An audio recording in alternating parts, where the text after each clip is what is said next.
tout d'abord, bienvenue à Beaumont.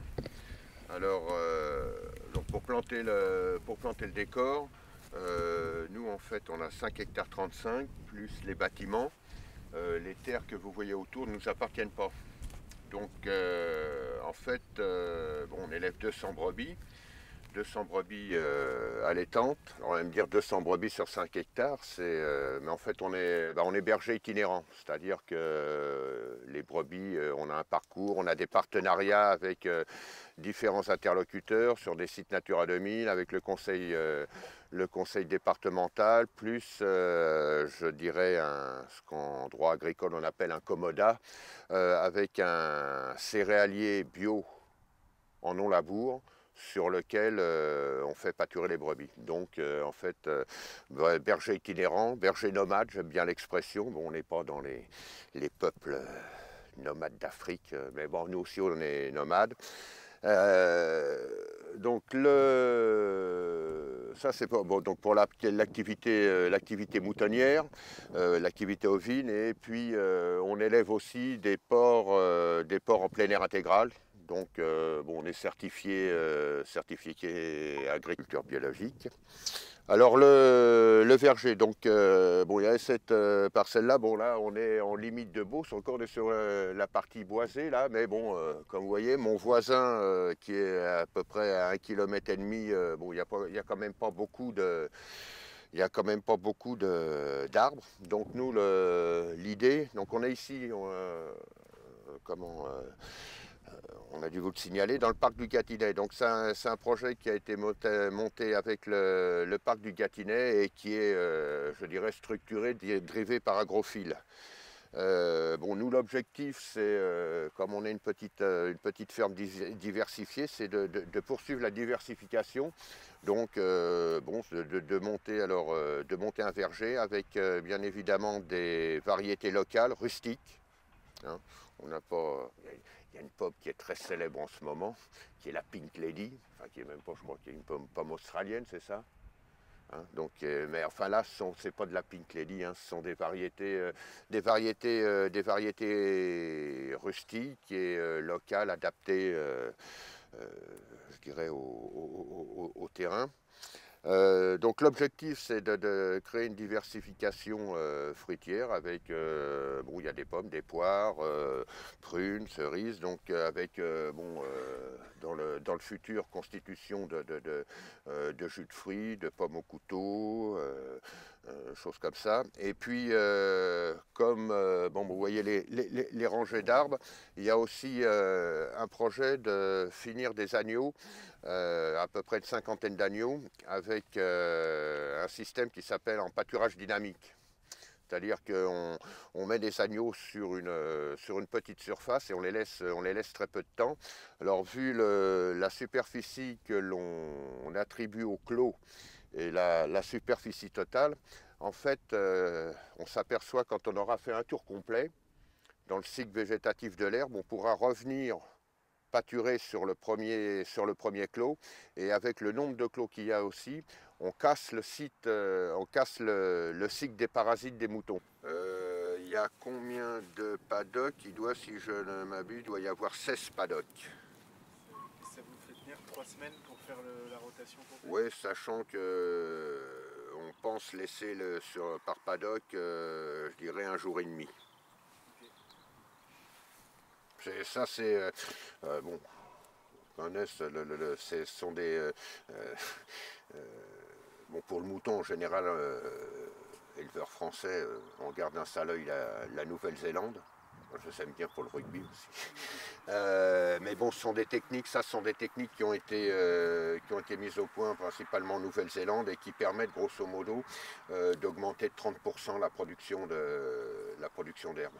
Quand les agneaux arrivent, c'est comme nous, hein, quand on fait un bon repas, on commence à manger ce qui est le meilleur, et puis quand on se rabat sur les patates, les nouilles, quand ça devient un petit peu plus... les agneaux, c'est pareil, ils vont commencer par prendre ce qui les intéresse, et avant qu'ils ne descendent trop bas sur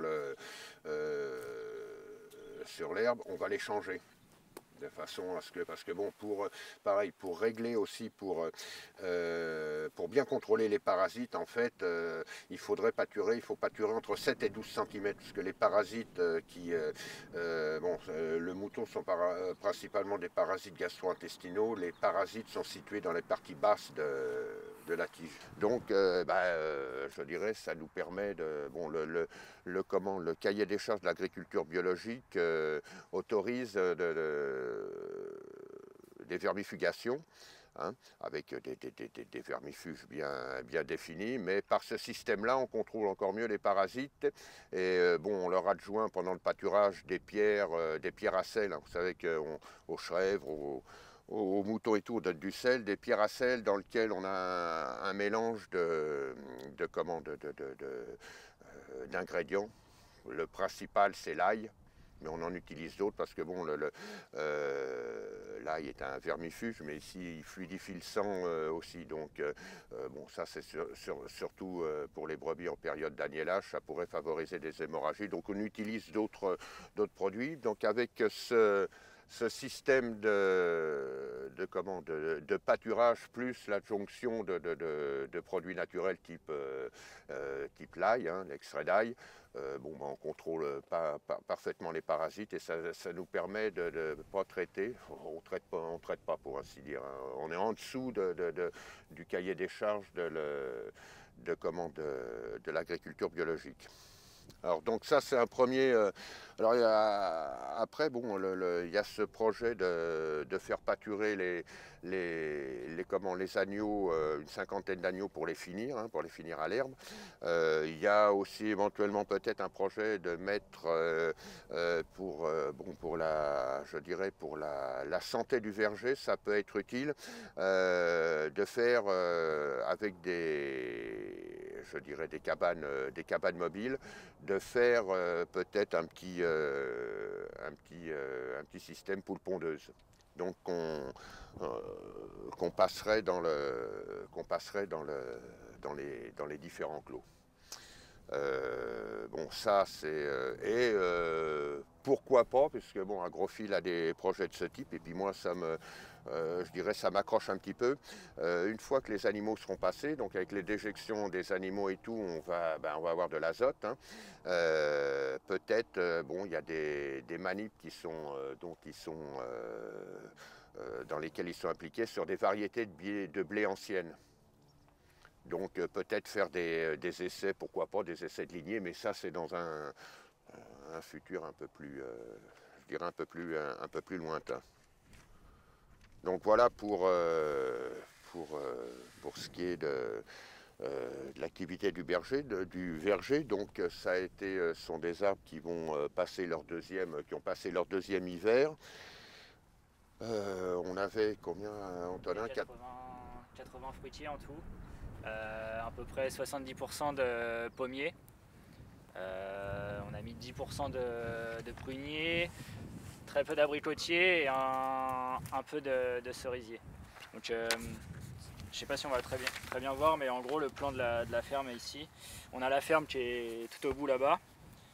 Et nous on est sur ce verger ici et on est dans cet angle-là. Donc en fait il y a tout ce qui est orange là, c'est des pommiers. On a des cerisiers côté nord. Donc là, toute cette ligne-là, c'est des cerisiers. L'idée, c'est qu'ils vont se développer assez rapidement et du coup protéger le verger des vents du nord. Et on a mis au centre de ces pommiers les abricotiers qui sont plus sensibles au gel, donc en espérant que du fait qu'ils soient au milieu du verger, ça les protège un peu de ce gel. Et les pruniers pour faire aussi une séparation fruits à noyaux, fruits à pépins. Donc on a conçu le projet comme ça. Là on a des lignes à peu près nord-sud, plus ou moins nord-sud. Et donc sur le rang on est en espacement de 10 mètres, il y a un fruitier tous les 10 mètres. Et entre les rangs il y a 15 mètres. On aurait pu serrer plus les rangs. Là l'idée c'était de trouver un compromis entre la pousse de l'herbe et l'arbre qu'il va y avoir à terme. Donc en fait en espaçant un peu plus grand l'interligne, on va permettre quand même à la lumière de pénétrer entre les lignes et donc d'avoir une pousse d'herbe pour les animaux. Voilà, donc ça a été réfléchi comme ça. Les arbres effectivement ils ont 2 ans. C'est des plants issus d'une pépinière bio. Et donc, qui en pépinière étaient plantés dans l'herbe et qui ont été très peu irrigués, très peu amendés. Donc on voit qu'il y a une reprise vraiment, enfin qu'il y a un développement très bon puisqu'ils sont replantés dans les mêmes conditions. On les a retaillés une fois, Oui. l'année dernière, pour essayer de les former. Et il y a très peu de... Globalement, il y a eu un peu de perte, il y a eu 3 abricotiers. Oui, c'est les abricotiers et je pense que c'est plus des défauts de pépinière. Enfin, c'est les greffons qui ont pas repris. Les greffes qui n'ont pas tenu. La réflexion, c'était d'avoir des variétés de pommes à double fin, donc des pommes qui sont bonnes au couteau, mais aussi en jus, si on n'avait pas le temps de les récolter. Donc ça c'est pour les pommiers. Les pruniers, on avait mis des variétés plutôt classiques, avec un peu des variétés plutôt classiques. Pour les cerisiers, c'était plutôt des cerises pareilles à transformer, enfin pour la transformation, avec 1 ou 2 bures là, je pense, pour plutôt la consommation. Et le reste, c'était plutôt une idée de transfo. Et pareil pour les poiriers, c'est des poiriers plutôt des poiriers à jus, parce que c'est très dur de conserver des poires. C'est beaucoup plus sensible que les pommiers. Et donc là, l'idée, c'était plutôt de partir sur des... Comme on n'a pas de lieu de stockage à la ferme et que ça coûte très cher d'investir dans un lieu de stockage sur un verger extensif, ça vaut pas le coup. On était parti plutôt sur de la transfo jus. Les fruits qui seront transformés, ça demande à ce qu'ils soient isolés des animaux avant ramassage? Non, il faut 1 mois au minimum avant la récolte. Il faut qu'il n'y ait plus d'animaux depuis 1 mois. La période où on serait susceptible de ce qu'on appelle dans le jargon de finir les agneaux, c'est bon, la période entre le sevrage et le moment où ils vont partir à l'abattoir ne correspond pas à la période où on aura les fruits. Ça a été implanté à la mini-pelle, hein, dans des fosses, 1 mètre cube. Il y a eu un apport de compost bien mûr sur chaque arbre. Le paillage, on l'avait fait avec des toiles de jute et de la laine de mouton. Donc Eric, il est berger, la laine, c'est pas ce qui manque. Oui. On a un gros pieu qui permet de maintenir l'arbre, mais aussi d'éviter que les moutons puissent se frotter et faire tomber l'arbre. Donc là, l'idée, c'est s'il y a des moutons à terme, si on pérennise l'activité de moutons sur cette pâture, il faudra quand même protéger les arbres, parce que là, l'écorce, elle est encore atteignable par les moutons, mais en tout cas, ils ne pourront pas pousser l'arbre. L'autre problématique avec les moutons, c'est qu'ils se frottent contre l'arbre et à terme, ils le font tomber. Et puis, on est soumis vraiment au vent ici, donc le gros tuteur permet quand même de maintenir l'arbre.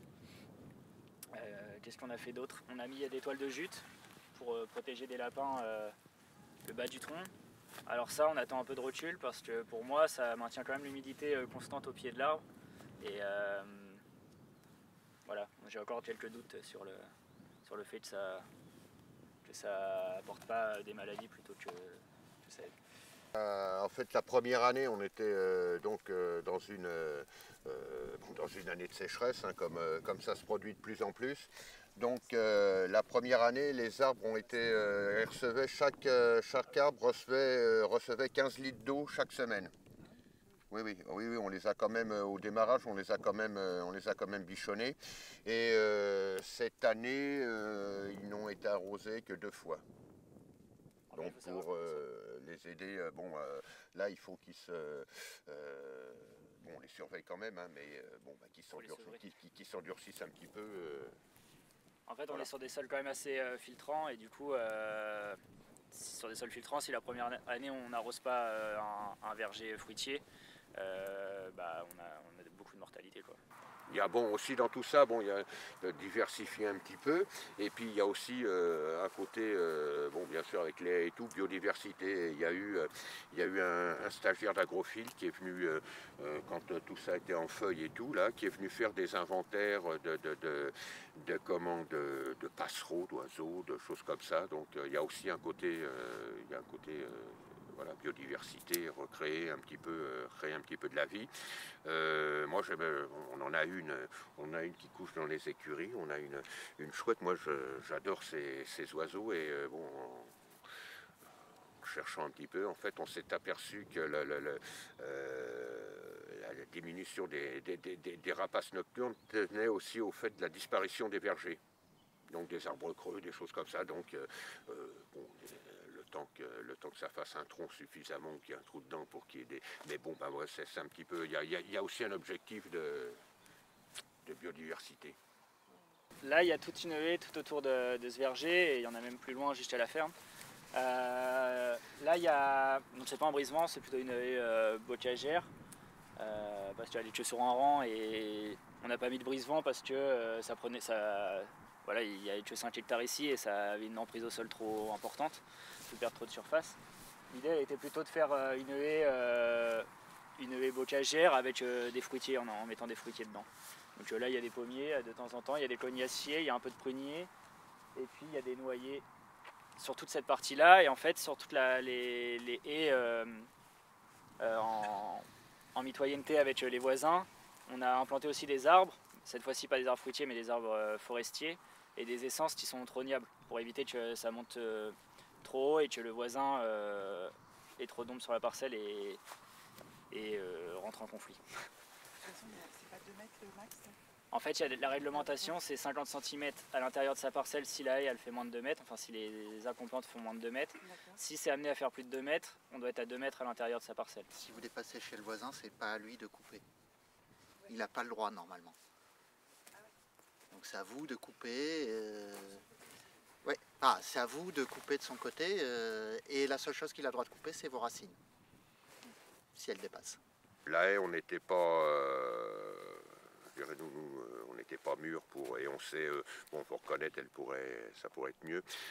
On a été à un moment un peu débordé par les moutons.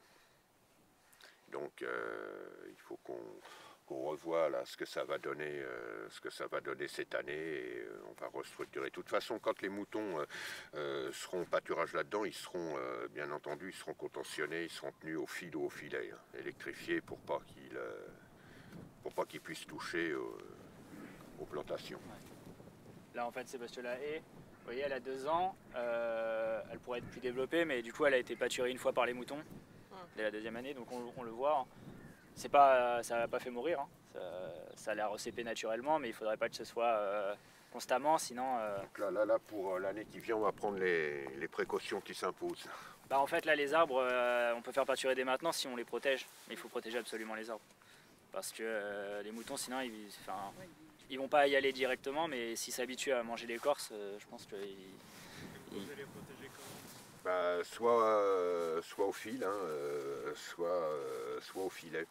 C'est-à-dire quand on est en pastoralisme, on confine nos moutons avec des filets électrifiés. Faire le tour de l'arbre, vous allez faire des rangées? Ouais, c'est plutôt... Oui, on fera... alors bon, on est en train de réfléchir, soit on le fait au filet, soit on le fait au fil. On est en train de réfléchir à percer carrément le piquet et sortir à peu près à 50 cm avec des isolateurs de façon à ce que les animaux viennent pas... de toute façon, les animaux viendront pas autour des arbres. Si on fait ce système de fil, c'est peut-être moins chronophage que de changer et puis de bouger les filets.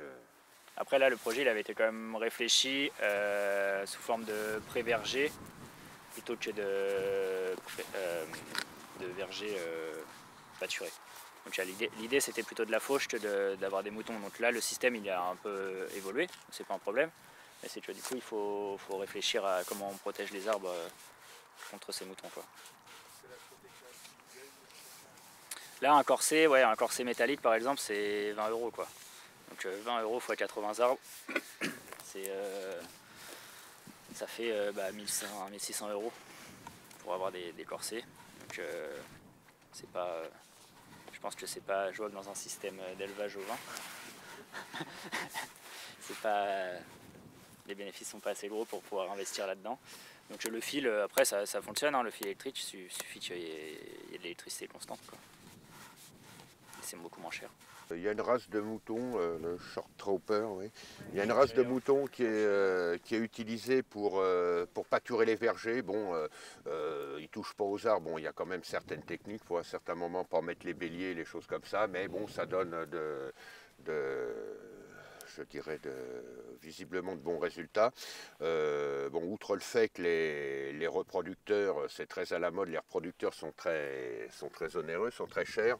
Bon, il n'est pas dit que ça convienne, nous, pour l'élevage qu'on fait. En fait, comme on est itinérant, et à tout stade de l'année sur différents terrains.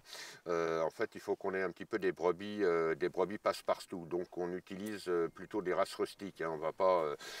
Bon, il y a une race de moutons de la région qui s'appelle. Vous connaissez, hein, qui s'appelle l'Île-de-France. Bon, ce sont des races très bouchères. Mais pour le type de travail qu'on fait avec les brebis et le mode d'élevage qu'on a, bon, ça n'irait pas. Il y a certaines périodes de l'année quand on arrive, puisque bon, dans le cahier des charges, des prestations qu'on a avec le conseil départemental, on pâture sur des sites qui ont un intérêt ou botanique ou entomologique, et pour ne pas perturber les cycles de reproduction des insectes et tout, en fait, on ne commence qu'à partir du 1er août. Quand on arrive sur des pelouses calcicoles au 1er août, pour les brebis, il faut, je dirais, c'est pas l'herbe, hein, c'est principalement pas l'herbe parce que il y en a pas beaucoup et tout est cramé, donc il faut que les brebis sachent s'adapter. Donc elles se mettent debout, elles mangent du troène, elles mangent de l'aubépine. Si on emmenait des brebis, des races beaucoup plus bouchères, je dirais en 15 jours, on leur fait perdre 10 kilos. Hein. Là, ce sont des brebis. Bon, alors, c'est un inconvénient dans le sens où, pour la commercialisation, bon, par exemple, bon, nous, on vend principalement, pratiquement qu'en vente directe, mais pour le métier de la boucherie, les bouchers aiment bien des agneaux, ce qu'on appelle culards. Hein. Ils aiment bien voir des arrières bien ronds et des gigots arrondis. Bon, les races rustiques, généralement, ce sont des gigots allongés. Alors, comme on va en vente directe, nous, je dirais dans le carton, bon, ça se voit moins. Et puis ça ne gêne pas la clientèle. Et puis ce sont des races qui font, bon, par exemple, une Île-de-France, bon, les Îles-de-France, on les met à l'herbe, mais généralement c'est de la semi-bergerie. Elles sont complémentées aux céréales après. Hein, on arrive à des agneaux qui font 20-22 kilos carcasse. C'est ce qu'aime la profession bouchère. Nous, quand on sort un agneau à 16 kilos carcasse, voilà, c'est bien. Mais bon, après, bon, on rentrait plus précisément dans la technique ovine. Je dirais le coût des agneaux, le coût de production des agneaux n'est pas le même non plus. Hein. Surtout, bon, si on complémentait avec de l'orge, en agriculture biologique, la tonne d'orge, elle doit être à entre 350 et 400 euros suivant les moments. Nous, c'est de l'herbe toute l'année. Et en fait, de toute façon, pour que notre système, avec 200 brebis, pour que notre système soit viable, en fait, il faut que les brebis soient tout le temps dehors et que les agneaux nous coûtent rien. Le complément aux 150 brebis qu'il faudrait pour enlever, en fait, le complément, il est fait par les prestations. Quand il y a des cahiers des charges qui sont très très précis. Donc, en fait, sur 4 mois de l'année, on est rémunéré. Donc, ça c'est la cerise sur le gâteau. Non seulement les brebis ont à manger, mais en plus, on est rémunéré pour la prestation. C'est ce qui fait qu'on comble ce qui nous manque comme brebis pour pouvoir en vivre.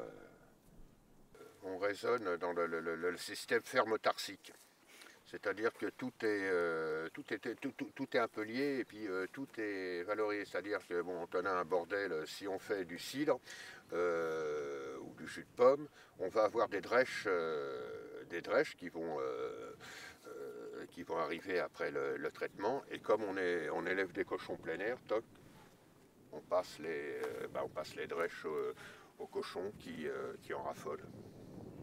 Donc tout est fait une philosophie, on va dire, autarcique.